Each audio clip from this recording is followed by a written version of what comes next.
Apple vient de dévoiler ce qui pourrait être le produit le plus excitant de ces derniers temps, le MacBook Neo. Un MacBook qui commence à 699 €. Alors qu'est-ce qui se passe Apple? Est-ce que Apple est en train de devenir une marque low cost? Eh ben non, a priori. En fait, ils ont été assez malins puisque vous allez voir, ce nouveau MacBook en fait récupère des éléments qui existent déjà sur d'autres appareils Apple et pas forcément des ordinateurs d'ailleurs. Alors évacuons immédiatement la question du prix, 699 €, c'est la version de base qui vous offre 256 Go de stockage et si vous avez envie d'un peu plus de place, eh ben il va falloir mettre 100 € de plus sur la table, 799 € donc, et pour ce prix vous avez 512 Go de stockage et vous gagnez également Touch ID qui n'est pas présent sur la version de base. Alors à ce prix là, qu'est-ce qu'on a et surtout qu'est-ce qui différencie ce nouveau MacBook Neo des MacBook Air qui jusqu'à présent étaient un peu les MacBooks d'entrée de gamme qui commençaient à 1100-1200 €.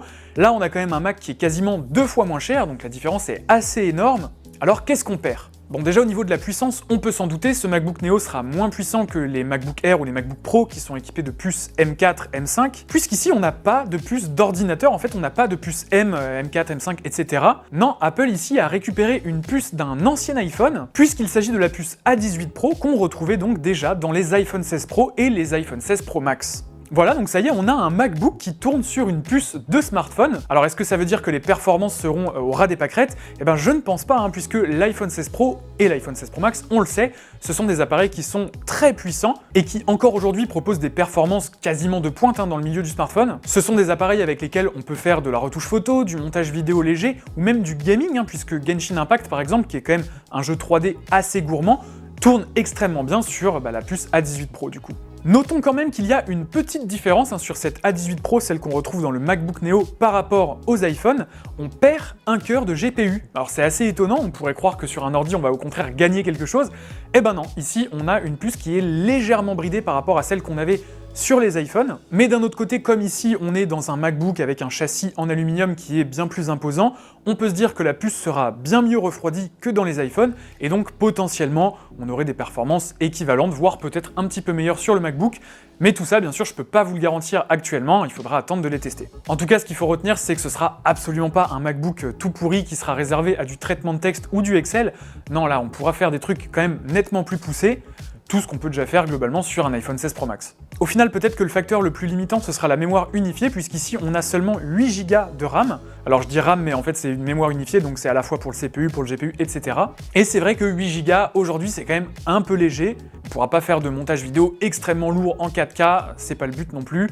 On pourra probablement pas faire tourner de modèle d'IA sur le Mac. Pareil, encore une fois, ce MacBook ne cible pas vraiment cette clientèle. Mais en tout cas, pour monsieur et madame tout le monde, pour vos darons, pour les étudiants, je pense que ce Mac, il peut vraiment faire très très mal. Parlons un petit peu de l'écran, c'est vrai qu'on s'attendait à un MacBook plus petit que les MacBook Air, et au final, pas tant que ça, on est sur un écran de 13 pouces, alors c'est un poil plus petit que les 13,6 pouces du MacBook Air, mais bon, on n'est pas loin derrière quand même, ça reste 13 pouces. Par rapport au MacBook Air, on a des bordures un peu plus épaisses, on n'a pas d'encoche non plus, alors ça plaira à certains. On retrouve la même luminosité maximum de 500 nits, donc plutôt bonne, et globalement c'est la même techno Liquid Retina Display qu'on a sur les MacBook Air, donc ça restera un écran qui sera très correct. Attention par contre, au niveau des couleurs, on a un espace colorimétrique un peu plus restreint, on passe du P3 sur les MacBook Air au sRGB sur ces nouveaux MacBook Neo, donc des couleurs probablement un petit peu moins riches, un petit peu moins vibrantes. Au niveau de la définition de l'écran, pas de problème, on n'est pas loin du Quad HD, on est légèrement en dessous en fait. 2408 pixels de large, 1506 pixels de haut, c'est très légèrement inférieur à ce qu'on peut avoir sur les MacBook Air, mais en même temps, l'écran étant un poil plus petit,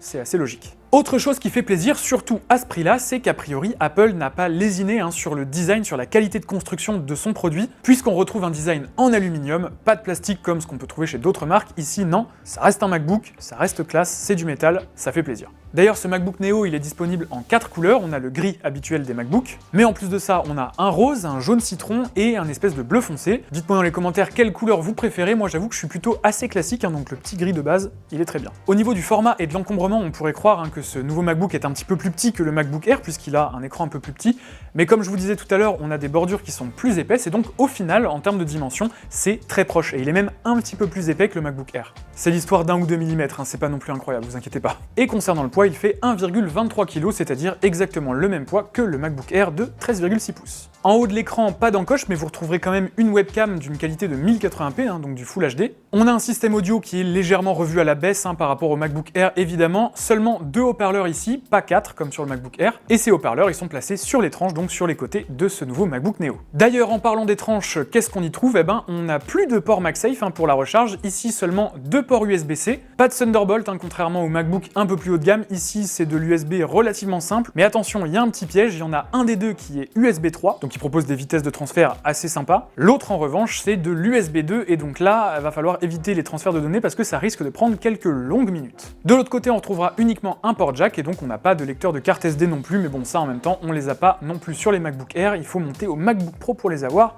Là, ça commence à coûter cher. Niveau connectivité, c'est assez simple, Wi-Fi 6E, Bluetooth 6. Et concernant l'autonomie, ce qui est quand même une qualité réputée des MacBooks depuis le passage à Apple Silicon, Apple nous promet 16 heures d'autonomie en lecture vidéo, ce qui veut dire qu'on a une autonomie légèrement moins bonne que sur les MacBook Air, on passe donc de 18 heures à 16 heures, ça reste quand même très correct. Voilà, c'est à peu près tout ce qu'il y a à savoir sur ce nouveau MacBook Neo, alors n'hésitez pas à me dire ce que vous en avez pensé dans les commentaires. Moi, à titre perso, je trouve que c'est assez impressionnant de la part d'Apple d'avoir sorti un produit aussi abouti à un prix quasiment divisé par 2 par rapport au modèle supérieur, le MacBook Air. Alors évidemment, il y a quelques sacrifices, bien sûr, on a une puce qui est quand même moins puissante, on a beaucoup moins de stockage, surtout sur la version de base, 256, ça commence à être un peu juste aujourd'hui, et du coup, à titre personnel, je choisirais sûrement la version 512 Go avec Touch ID, qui pour 100 € de plus reste quand même un rapport qualité-prix hyper intéressant. Voilà, j'espère que cette vidéo vous aura plu. Si c'est le cas, vous pouvez laisser un petit like, vous pouvez aussi vous abonner à la chaîne de Frandroid pour ne pas louper les futures vidéos, il y a encore pas mal de choses à dire cette semaine, et dans tous les cas, moi je vous dis à la prochaine, ciao!